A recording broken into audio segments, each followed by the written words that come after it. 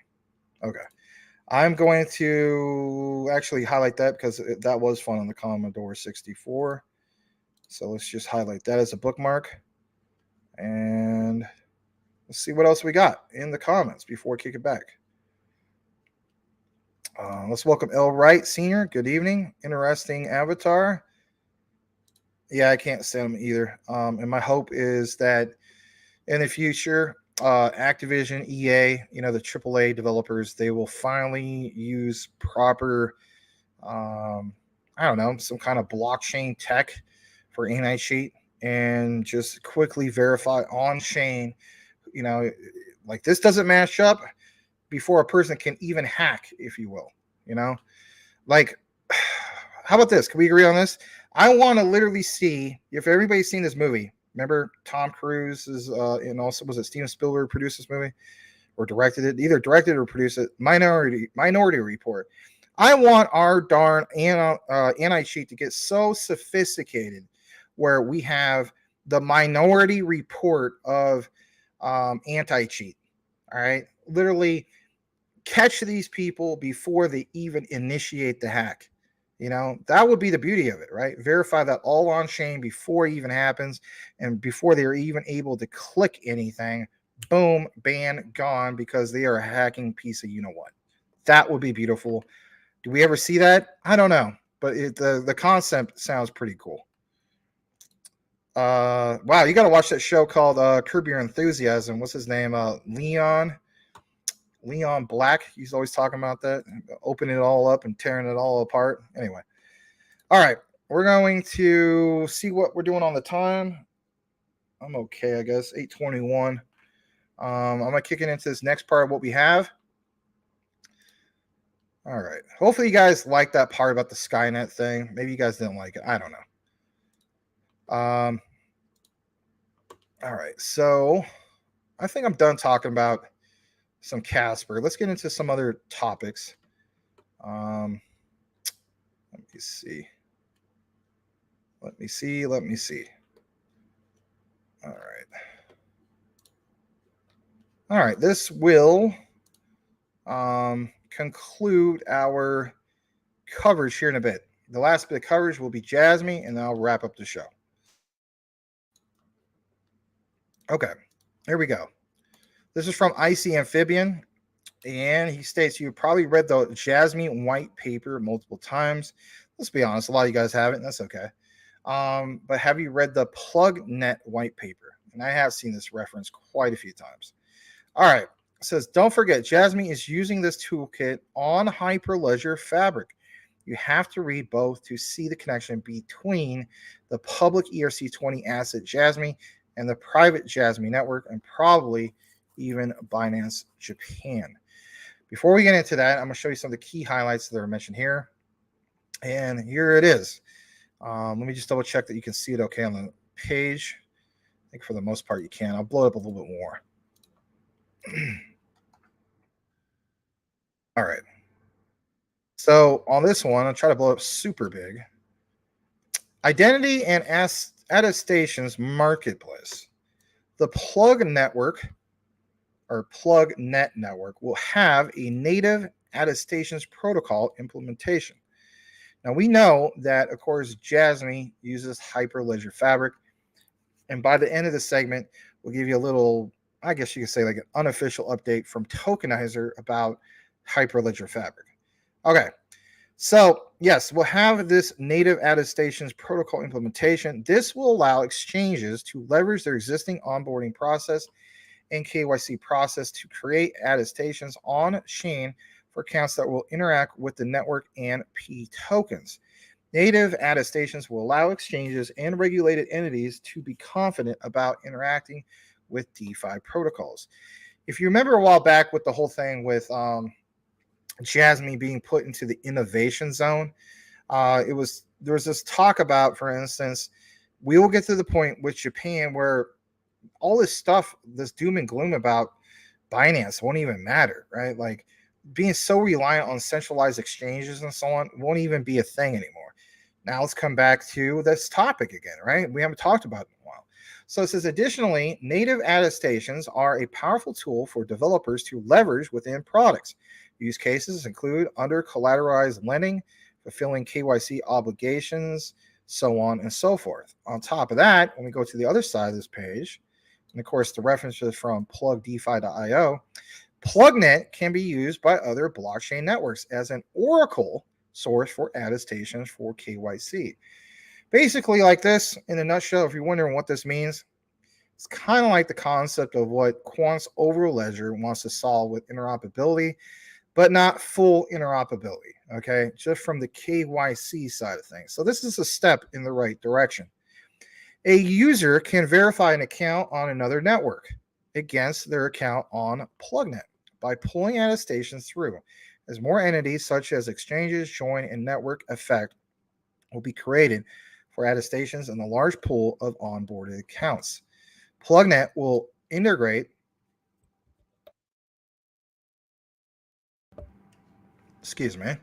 PlugNet will integrate the single source application as a third-party identity verifier and leverage the protocol via its CertiK token or certed token. So users who have not onboarded via an exchange can also become verified. Basically, exchanges talking to each other.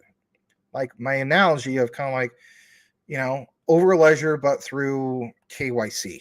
Okay. And so it's not full interoperability, but at least you're having the concept of exchanges talking to each other and getting KYC done.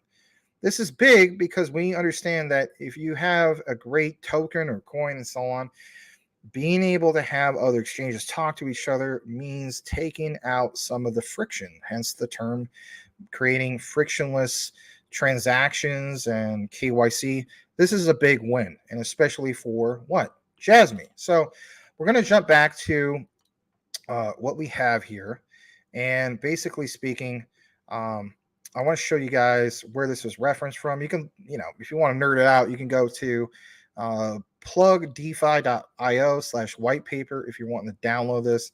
I doubt anybody's really going to nerd it out, but nonetheless, here's the reference. Like it says, PlugNet enables semi-permissionless, kind of like what I was mentioned, semi-permissionless, right? It's not like full interoperability, full permission, but anyway, semi-permissionless creation of synthetic assets from multiple chains to operate and leverage DeFi in one network with simple UX from your trusted exchange. Again, understanding why this is so big is because for the same reasons why in the past, why everybody was flooding Jasmine, stating that, the whole thing of, Jasmine being moved to the Binance Innovation Zone is like the end of the world. We had an update for you stating that, look at what's mentioned here. Look what Hara is also talking about, that this isn't the end of the world because of, for instance, this whole thing with Hyperledger Fabric and so on, which brings us to this. And I can thank you to Tokenizer. So it says, my map of Hyperledger, November 2021 to July 2023. Lots has changed, but one thing stays certain. Hyperledger ecosystem continues to expand on real regulated DLT utilities, all the way from November 2021 to, well, let's face it, last month. Projects connected here are doing something right. Let's blow this up because this is going to show you the Hyperledger Foundation ecosystem. I'm going to blow it up even bigger. And here it is. And what you see right here are some very, very big players. So obviously you see Bitcoin, right? And you know how we have that big thing with El Salvador. Literally is, El Salvador's legal tender. But look what's also mentioned here. LG, you even have Chainlink. You have, and that's something how Chainlink's logo looks a little bit, or MMI's logo looks a little bit like Chainlink. I don't know if they did that on purpose, but that's okay. You have, for instance, Boeing, you have Google, LG, ISO, pretty much everything with ISO, even with ISO TC 307 for Overledger. And we also know that Overledger has Hyperledger Fabric support. We also have, for instance, Fidelity, Goldman Sachs, BNY Mellon, some big players there. Look at this a little bit more. Intel. You have even Stellar part of the mix. JP Morgan. You have Accenture. You have Portland State University, where I took one class from back when, after high school. A little tidbit, anyway. That's weird. Anyway, there's a lot that's here. Let me jump back to this. Ford, Hyundai, Toyota. Think about this for a second. Toyota, right? We know the Jasmine connection with that. You have LCX. I don't know if you guys can see that on the far right. You have XDC. Of course, you know the R3 quarter bridge. You have Quant. Of course, you have Quant. You have Ripple. You have the Digital Pound Foundation. You have Avalanche. You have Deutsche Bank, Standard Bank, Swiss Bank, Lloyd's of London. All right, let's go over to the right side. And over here, of course, mentions some of these other key players now in June of 2023 that joined up in it or part of the mix. You have IOTA. You have ITFA, of course, Mobi, IBM, UPS, Intel. I think I already mentioned Intel. Amazon Web Services, even Swift. Why would Swift want to use Hyperledger Fabric? Well, why wouldn't they want to use Hyperledger Fabric? Why wouldn't they be on board for this stuff? Fujitsu, American Express, Energy Web Token. I mean, the key thing is almost every single major project that has utility has some kind of support for Hyperledger Fabric. That's big. All right. Let's jump back to what we have. And let's see here. Yeah, that's going to conclude it. So let me just show you guys here. Maybe I read this part, but I'll reiterate just in case you just tune in. Like it says, don't forget Jasmine is using this toolkit. I did mention this on Hyperledger Fabric. It's okay. I mentioned it again. You have to read both to see the connection between public ERC20 asset Jasmine and the private Jasmine network, and of course, Binance Japan. So we're going to track this. We're going to follow it a little bit more, but I'm glad that IC Amphibian, found some of these things. Great researcher from the Jasmine community. Give him a follow. All right. I'm going to stop the screen. I'm going to read whatever comments left, and then I'm going to conclude our show. All right. Robert Sims, the hammer, fire, the lever, the texts are still in use. Jasmine, or Magic Power, almost said Jasmine Power. My teddy for you, and you sleep secure. Oh, okay. To Brittany. Interesting. All right. Burke says, my biz is listed on Casper website. Many are being added. It's faster than MasterCard. Yeah, we did show that. I think, was it last week or 2 weeks ago?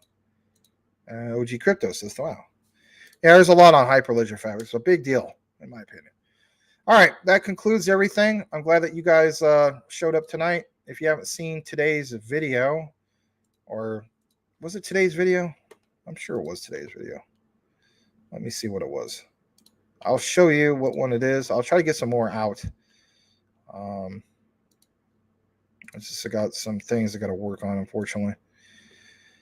All right, let's show you guys what we have before we end the show. All right, so today's video is a chopped up video from yesterday. It says how supply and demand controls the crypto market. And it is the recent Jasmine video. It says why my number ID's bad news could equal good news for Jasmine. All right. And talks specifically about some of the key things, right? Because we know that Jasmine has ties to the government. That part is not speculative. Some people are like, oh, it's speculative. Then I, of course, show them proof, and then it's crickets, basically. If you haven't seen the video about Axios, Stellar's answer to Ripple's on-demand liquidity, you hold both Stellar and Ripple's XRP, or if you only hold XLM, but you understand the concept of ODL, you owe it to yourself to at least check out that. It's not that long a video. It's only 11 minutes. I'm telling you flat out, that is Stellar's answer to Ripple's on-demand liquidity. And of course, the last update, if you're into LCX, 4 days ago, the new gang token, which is called GOS versus other blockchains. Pretty cool stuff. If you wanted something that was more of a deep dive, Jasmine That was a 30-minute deep dive in regards to the ASUS partnership. If you're a gamer, then you already know about ASUS. And of course, before that, there was the one about the Rice Crop Consortium and why it matters.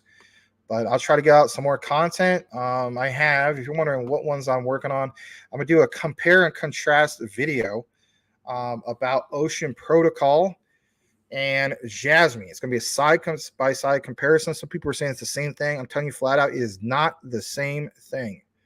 It is not. I think Ocean Protocol is a good, decent project to be in, but I do think Jasmine takes the cake. And why is that? For market cap and also for simply like the price per token and that risk to reward ratio.